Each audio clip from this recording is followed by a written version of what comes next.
قل ان کنتم تحبون اللہ فاتبعونی یحببکم اللہ۔ محبوب آپ فرما دیجئے اگر تم اللہ سے محبت کرتے ہو تو پہلے میری اتباع کرو۔ اصل میں اس آیت مبارکہ میں اللہ تعالیٰ نے اپنے پیارے محبوب تاجدار دو جہاں، شاہ سوار لامکاں، مالک زمین و آسمان، روح کن فکاں، حضور پر نور شافی یوم النشور، حبیب رب غفور، حضرت احمد مجتبیٰ، حضرت محمد مصطفیٰ، آپ صلی اللہ علیہ وسلم کی امت کو یہ پیغام دیا کہ اگر تم اللہ تعالیٰ سے محبت کرتے ہو تو پہلے میرے محبوب کی اتباع کرو، پہلے میرے محبوب سے محبت کرو اگر تم اللہ تعالیٰ سے محبت کرتے ہو۔ معلوم ہوا حضور صلی اللہ علیہ وسلم کی اتباع کرنا در حقیقت اللہ تعالیٰ ہی کی اتباع کرنا ہے۔ جیسے ایک حدیث پاک ہے، بخاری شریف کی حدیث مبارک ہے، جس کا مفہوم ہے کہ حضور نبی کریم صلی اللہ علیہ وسلم نے فرمایا کہ کوئی بندہ اس وقت تک مومن نہیں ہو سکتا جب تک وہ اپنے آپ، اپنے والدین، اپنی اولاد اور تمام لوگوں سے زیادہ بڑھ کر مجھ سے محبت نہ کرے۔ حضور نے فرمایا جب تک اس کو سب سے زیادہ مجھ سے محبت نہیں ہوگی اس کا ایمان مکمل ہی نہیں ہو سکتا۔ تو وہ صرف مسلمان ہی نہیں بلکہ اس کا ایمان ہی نہیں مکمل ہونا جب تک اس کے دل میں سب سے زیادہ بڑھ کے، اپنے ماں باپ سے بھی زیادہ بڑھ کے، اپنی اولادوں سے بھی زیادہ بڑھ کے اور دنیا کی تمام چیزوں سے زیادہ بڑھ کے حضور کی محبت اس کے دل میں نہ ہو۔ صحابہ اکرام، تابعین، تبع تابعین، اولیاء اعظام، صالحین، درجہ با درجہ، لیکن صحابہ اکرام حضور نبی کریم صلی اللہ علیہ وسلم کی محبت میں آپ کی محبت اس حد تک صحابہ اکرام پر غالب تھی کہ صحابہ اکرام فقط دیدار مصطفیٰ کی خاطر اپنی عبادتوں کو چھوڑ دیتے تھے، فقط حضور کے دیدار کی خاطر صحابہ اکرام اپنی عبادتوں کو چھوڑ دیا کرتے تھے۔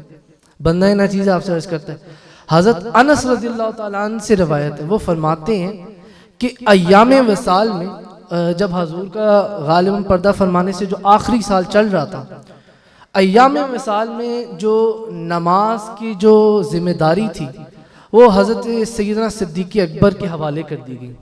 حضرت سیدنا صدیق اکبر رضی اللہ تعالیٰ عنہ نماز کے جتنے بھی فرائض سے وہ سر انجام دیتے تھے۔ فرماتے ہیں پیر کا دن تھا، صحابہ اکرام حضرت سیدنا صدیق اکبر کی اقتداء میں با جماعت نماز ادا کر رہے تھے، تو فرماتے ہیں کہ جب حضور نبی کریم صلی اللہ علیہ وسلم نے بہتری محسوس کی نا تو آپ نے اپنے حجرے کا پردہ ہٹا دیا۔ اب جو دوست مسجد نبوی گئے ہوئے ہیں وہ یہ بات سمجھتے ہیں کہ مسجد مبارک ہے اور اس کے بائیں جانب حضور کا حجرہ مبارک ہے۔ تو حضرت انس فرماتے ہیں کہ نماز ہو رہی ہے اور جماعت ہو رہی ہے، صحابہ اکرام حضرت سیدنا صدیق اکبر کی اقتداء میں نماز ادا کر رہے ہیں، تو حضور نے اپنا پردہ مبارک ہٹا دیا۔ وہ فرماتے ہیں اور حضور نے ہمیں دیکھنا شروع کر دیا۔ صرف صحابہ اکرام کو حضور نبی کریم صلی اللہ علیہ وسلم سے محبت نہیں تھی، حضور کو بھی صحابہ اکرام سے محبت تھی۔ صرف صحابہ اکرام حضور کو نہیں دیکھا کرتے تھے، حضور بھی صحابہ اکرام کو دیکھا کرتے تھے۔ تو حضرت انس رضی اللہ تعالیٰ عنہ فرماتے ہیں کہ حضور نبی کریم صلی اللہ علیہ وسلم آپ کا چہرہ مبارک ایسا تھا گویا کہ جیسے قرآن کا ورق ہو۔ حضرت انس فرما رہے ہیں اور آپ سوچیں نماز کے اندر ہے، جماعت ہو رہی ہے، اور وہ فرماتے ہیں ہم نے حضور کا چہرہ دیکھا وہ ایسے تھا جیسے قرآن کا ورق ہو۔ اب ایک سوچنے کی بات ہے کہ صحابہ کرام پڑھ تو نماز رہے ہیں اور رخ ان کا قبلے کی طرف ہے، ظاہر سی بات ہے ہم نماز پڑھیں تو آپ کا رخ قبلے کی طرف ہے، امام کا بھی اور جتنے پیچھے لوگ ہیں مقتدیوں کا بھی، ان کا بھی رخ قبلے کی طرف ہے. اور وہ فرماتے کہ ہمیں حضور کا چہرہ نظر آ گیا. اب حضور کا چہرہ کیسے نظر آ گیا؟ سوچنے کی بات ہے نا. حضور تو سامنے نہیں تھے، تو صحابہ اکرام کو حضور کا چہرے کی زیارت کیسی ہوگی؟ تو اگر آپ لوگ نوٹ کریں تو جب آپ مسجد نبوی جاتے ہیں، جیسے میں نے پہلے عرض کیا کہ حضور کا حجرہ مبارک بائیں جانب ہے. ظاہر سی بات ہے سامنے دیکھ رہے تو آپ کو سامنے سے تو حضور نہیں نظر آئے ہوں گے. حضور نے اگر اپنے حجرے کا پردہ اٹھایا ہوگا تو بائیں جانب سے اٹھایا ہوگا. بندہ ناچیز کا یہ دل کہتا ہے کہ صحابہ اکرام پڑھ تو نماز رہے تھے، پڑھ صحابہ نماز رہے تھے، مگر نگاہیں ان کی حضور کے حجرے کی طرف تھی. حضور کے دیدار کی خاطر انتظار میں تھے کہ کہیں حضور کا دیدار ہی مل جائے، کہیں حضور کا دیدار ہی مل جائے. تو حضرت انس اپنی اس کیفیت کے متعلق یوں فرماتے ہیں، وہ فرماتے ہیں کہ حضور نبی کریم صلی اللہ علیہ وسلم کی دیدار کی خوشی میں قریب تھا کہ ہم لوگ نمازی چھوڑ بیٹھتے، قریب تھا کیونکہ ہم باجماعت نماز پڑھے تھے اور ہمیں حضور کا چہرہ دیکھ کے اتنی خوشی ہوئی کیونکہ حضور کا چہرہ ایسے تھا جیسے قرآن کا ورق. فرماتے ہم قریب ہی تھا کہ ہم نماز چھوڑ دیتے. کہتے اتنے میں حضرت سیدنا صدیق اکبر آپ کو یہ محسوس ہوا، آپ کو یہ ایسا لگا کہ حضور شاید آپ حضور تشریف لے آئیں، حضور جماعت کے لیے تشریف لے آئیں. تو حضرت سیدنا صدیق اکبر اپنی ایڑیوں پر پیچھے لوٹے چاہے تاکہ آپ پیچھے والی صف میں مل جائیں اور حضور تشریف لے آئیں. تو وہ فرماتے ہیں حضرت انس کہ جب پردہ ہٹا اور حضور کا چہرہ ہمارے سامنے آیا تو یہ اتنا حسین اور دلکش منظر تھا کہ ہم نے کبھی پہلے ایسا منظر دیکھا ہی نہیں تھا. اللہ اکبر. وہ فرماتے ہیں جب پردہ ہٹائی اتنا حسین اور دلکش منظر تھا کہ ہم نے ایسا منظر کبھی پہلے دیکھا ہی نہیں تھا. اب آج کل جیسے لوگ ہیں کوئی بندہ یہی کہہ دے اٹھ کے کہ یار پھر تو نماز کامل بھی نہیں ہوئی، کیونکہ ظاہر سی بات آپ ادھر نماز کی طرف قبلے کی طرف تو آپ کا رخ ہی نہیں، آپ کی نماز کیسے کامل ہوگی؟ تو یہاں مجھے میرے بابا جان، میرے پیر و مرشد، میرے منٹور الشیخ محمد محسن منور یوسفی، ان کی ایک بات یاد آتی. وہ فرماتے ہیں کہ یہ وہ مقام ہوتے ہیں جہاں کامیت کی تمام منزلیں ختم ہو جاتی ہیں.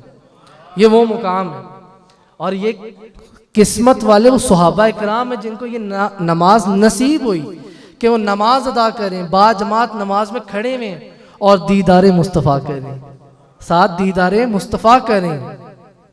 تو یہاں مجھے ایک شعر یاد آ گیا، وہ کسی نے کیا خوب لکھا ہے کہ آپ کے پیچھے کھڑے ہو کے نمازیں پڑھتا، آپ کے پیچھے کھڑے ہو کے نمازیں پڑھتا، آپ کے قدموں کے پیچھے مجھے سجدہ ملتا، آپ کے قدموں کے پیچھے مجھے سجدہ ملتا. بھول جاتا میں کسی طاق میں رکھ کر آنکھیں، بھول جاتا میں کسی طاق میں رکھ کر آنکھیں، آپ کو دیکھتے رہنے کا بہانہ ملتا. بعض کتابوں میں یہ بھی لکھا ہے کہ صحابہ اکرام کی توجہ آپ نبی پاک صلی اللہ علیہ وسلم کے حجرے مبارک کی طرف اتنی مرکوز تھی کہ جب انہوں نے یہ دیکھا نا کہ پردہ سرک رہا ہے تو تمام صحابہ کی جو اٹینشن تھی، دھیان تھا، وہ حجرے مبارک کی طرف چلا گیا. نماز کے اندر ہی ان کی اٹینشن جو ہے وہ آپ کے حجرے مبارک کی طرف ہو گئی تھی. اور اسی کے متعلق مولانا وحید الزمان لکھتے ہیں، وہ فرماتے ہیں کہ حضور نبی کریم صلی اللہ علیہ وسلم کی دیدار سے صحابہ اکرام کو اتنی خوشی ہوئی کہ وہ قریب تھے کہ وہ نماز ہی توڑ دیتے. ظاہر سی بات ہے نا، آپ دیکھیں حضور ان کے محبوب، ان کے ہادی اور پیشوا، وہ ان کو نظر آ رہے ہیں. تو وہ فرماتے ہیں، وہ لکھتے ہیں، وہ کہتے ہیں قریب ہی تھا کہ صحابہ اکرام نماز توڑ دیتے. کہتے ہیں اتنے میں کہ وہ نماز توڑنے کے قریب ہی تھے کہ حضور نبی کریم صلی اللہ علیہ وسلم نے آپ نے واپس پردہ آگے ڈال دیا. یہ حضور کی محبت تھی کہ وہ نماز بھی پڑھے تھے اور اپنے دیدار بھی کرے تھے اپنے مصطفیٰ کا.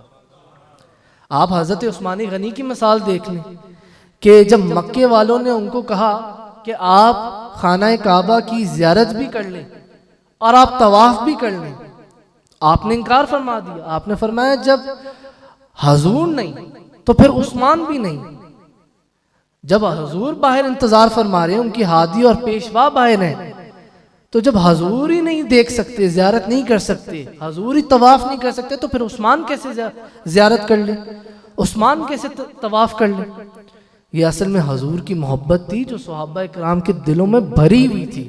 اسی لیے علامہ اقبال علیہ رحمہ نے فرمایا ادائے دید سراپا نیاز تھی تیری, ادائے دید سراپا نیاز تھی تیری, کسی کو دیکھتے رہنا نماز تھی تیری, ادائے دید سراپا نیاز تھی تیری, کسی کو دیکھتے رہنا نماز تھی تیری.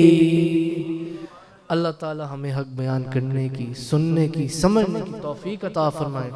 وآخر دعوانا الحمدللہ رب العالمین.